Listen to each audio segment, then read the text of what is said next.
studio. It's our pleasure to welcome now Kelly Bennett, Multimedia Journalist, SuperTalk Mississippi News. Good morning. What's up, Kelly? What's up with you? Happy Friday. Yeah. You know, I wasn't going to start here, Gerard, but you guys were talking daylight saving, and they had a hearing on this yesterday, and I had just put together a story this morning about it.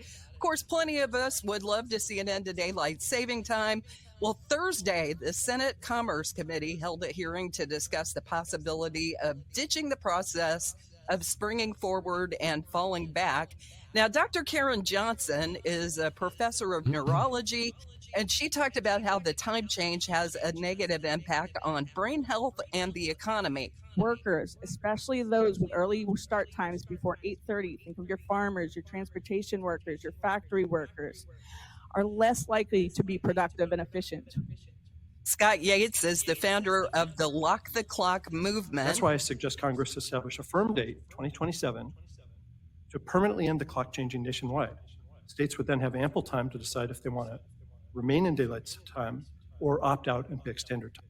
Currently, only Arizona and Hawaii observe standard time year-round. They don't practice daylight saving.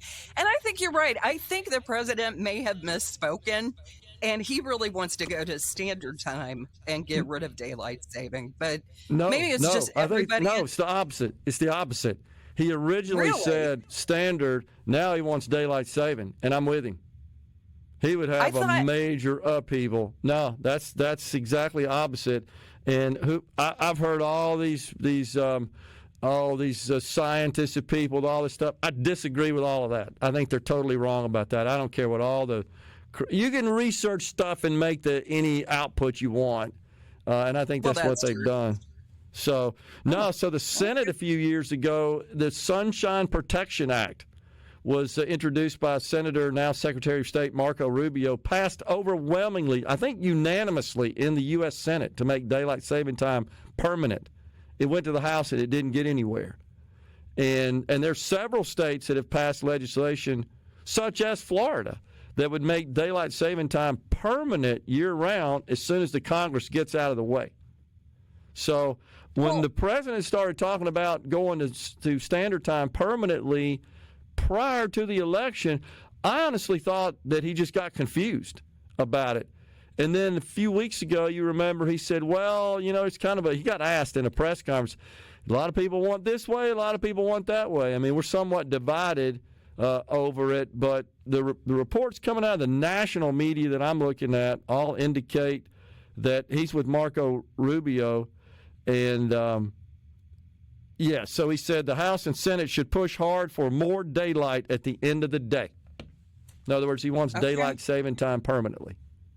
Well, tell me your argument for daylight saving over standard time. So daylight saving gives you more sunlight time in the outside. afternoon?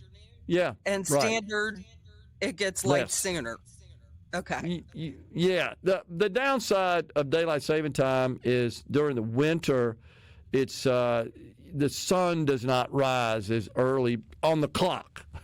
Talking about the clock now in the morning. And I remember back in the 70s during the so-called fabricated oil crisis that we went to daylight saving time year-round for a couple of years. I think it was 75 and 76.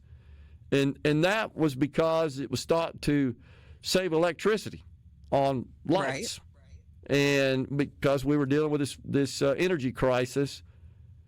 And that lasted a couple of years nationwide, and people squawked about it mainly because of the way it affected the daylight or lack thereof in the mornings, and the kids were going to school and standing at the bus stops in the dark.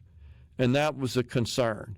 So, and that's what would happen if we made daylight saving time permanent, which is what we did. But on the other hand, if you made standard time permanent, then you have less light at the end of the day, particularly in the summer months when people like to be outside. And there is a lot of benefit and value. So you think we should just leave it as is? No, I do. I think we should just keep changing the clocks. I don't find it to be that big a deal.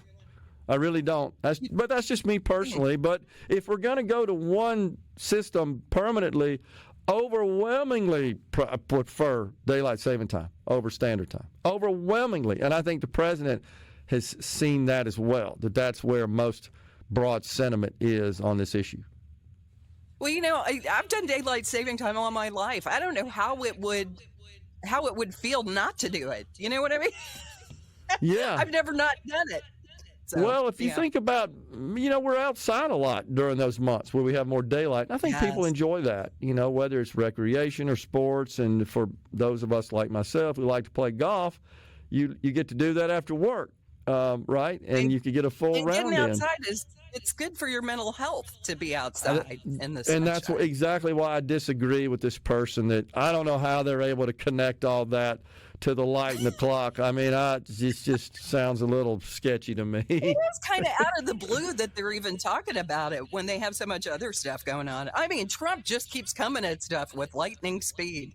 I completely agree. And that's but that's what he says. He says very popular, and most importantly, no more changing of the clocks, big inconvenience. He says that standard time is a costly event for the government. So I don't know what that means. In December, I'm reading it now. In December, he said the Republican Party would use its best efforts to eliminate daylight saving time, which has a small but strong constituency, but shouldn't. And now he's completely reversed course. Completely reversed course. That's why I thought maybe he misspoke today. So, that is a reverse of course. He just said, I assume people would like to have more light later, but some people want to have more light earlier. So, oh, man. So I think the Secretary of State, I'm not sure this thing can pass. Well, it seems like they put forth a bill every year to do it, and it never happens. So, Not at the federal level, at the state level, Right. And that's happened here as well. But again, we can't do anything without the federal government acting. But I'm sorry, we spent a lot of our segment. We can come back for another segment afterwards.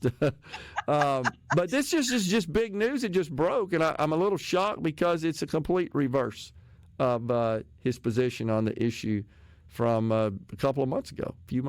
So I'm with you on the shot. Yeah. I was like, all what? Right. He did what? Oh, no. So let's talk about flooding in Vicksburg. I know I traveled yesterday up to Columbus, of course, for a remote at the Columbus Convention and Visitors Bureau, and was receiving flood warnings on my phone en route based on the area. So I guess maybe some of the waterways in that area are overflowing. Yeah, and we're talking about the Mississippi River specifically. And we've had all this rain in the Midwest, and I mean, eventually it flows down the Mississippi River. So that's what you've got happening. The mayor, George Flaggs in Vicksburg, has declared a state of emergency due to rising water levels. What it does is displace people in our Kings area north of town. And in fact, they started moving out yesterday, anticipation of it. I was down by the flood wall yesterday. We up about 5 feet down there, and we're ready for it. So you've got the river expected to reach 48 feet. The flood stage at Vicksburg is 43 feet. And I was a little shocked to hear this morning the Vicksburg Mayor George Flaggs talk about people had already been moving out in anticipation of the floodwaters rising. They are installing a flood wall along areas of the river that are prone to flooding as a precautionary measure, and they've been working on that all week. Talk to us about this shipbuilding. We got an executive order from the president. He wants to build more ships, and he's been pointing out the fact that China has really been outpacing us in that arena. What's going on, and how would that affect Mississippi? Well, this is something he talked about in his address to Congress a couple of months back, and it really caught my attention when he said it because shipbuilding is such a big economic impact here on the coast.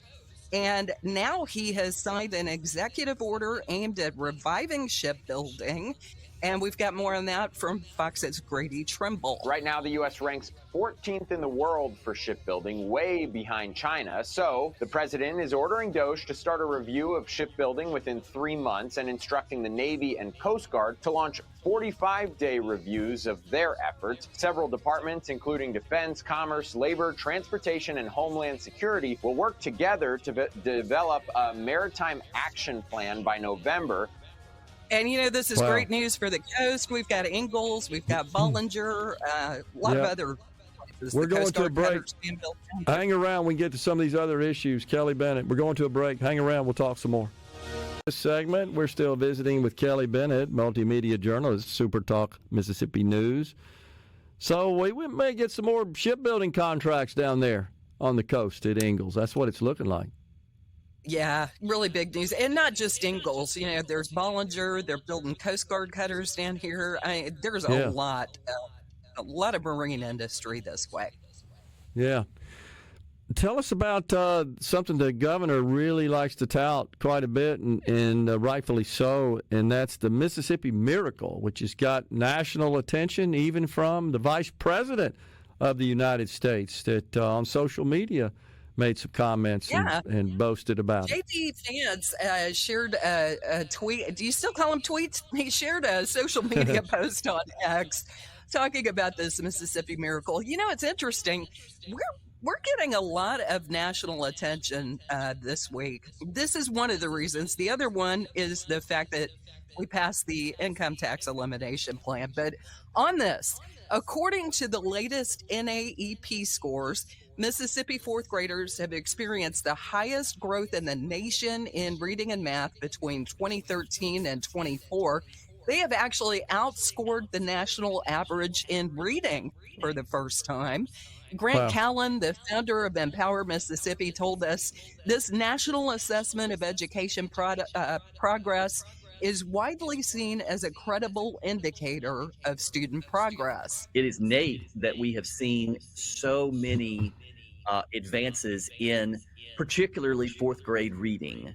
And the progress is real, not just in whole progress, but when you look at particularly our African-American students have seen some of the most growth in any state in the nation, and their outcomes are they've passed the national average, and they're beginning to be some of the greatest outcomes in the nation. This is really fantastic. And Mississippi, where we're used to being number 50 on most of these lists, it's just nice to see us up at the top on something. It's really worthy of celebration. Really is. Good stuff. Cal, Maine, they are, I believe, the nation's, if not the world's, largest producer of eggs, headquartered not too far from where we are right now. What's going on there?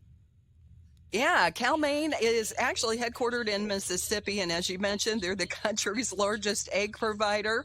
Well, they're being investigated by the Department of Justice for price gouging, possibly, with egg prices reaching record highs in recent months due to the bird flu pandemic. They're accused of taking prices even higher. This scrutiny comes as the company reported its fiscal year 2023 gross profit to be 7 times higher than the previous year. The company has acknowledged the investigation and says it's cooperating. So we'll follow that and let you know what happens. Yeah, interesting. And then a double murderer was paroled. Who's that? What's that about? Oh, Caleb did a great online piece about this. A convicted double murderer has been freed in Mississippi following a decision from the state parole board. Lamar Phillips was convicted of killing former Millsaps football student Bradley Dew in June of '92. He spent more than 30 years behind bars. Now he's been released. He was also convicted of killing another individual just days after taking Dew's life.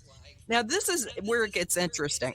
Current state law prohibits individuals convicted of first degree, second degree, or capital murder from being eligible for parole, but the statute only applies to those who took another's life after June 30th of '95. So Phillips, who was convicted in '93, was eligible for parole 10 years into his sentence. And this isn't the first controversial parole decision that's been made. A couple of years ago, a parole board voted to free now deceased James William, the man who dismembered his father and stepmother back in 2002, despite requests from the victim's family members, a former prosecutor, and nearly 30 House members to reverse the decision. They didn't budge. He passed away, by the way, Williams did, in February after a car crash in Rankin County. But that's a rather disturbing story. Yeah, it totally is. MEMA, we had a lot of damage in the last couple of months, honestly, across the state of Mississippi with all the storms that swept through. What's MEMA saying? Yeah, the severe weather that hit our state April 2nd through 6th, it was storms, it was tornadoes. According to MEMA, at least 14 tornadoes touched down in Mississippi.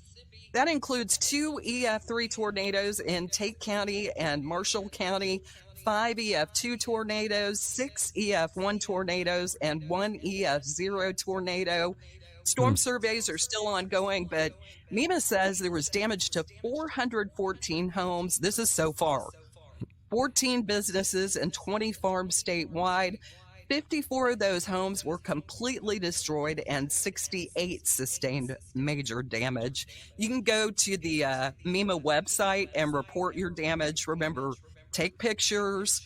If you're looking for more info on how to file your insurance claim and that kind of thing, you can find that info up at SuperTalk.fm.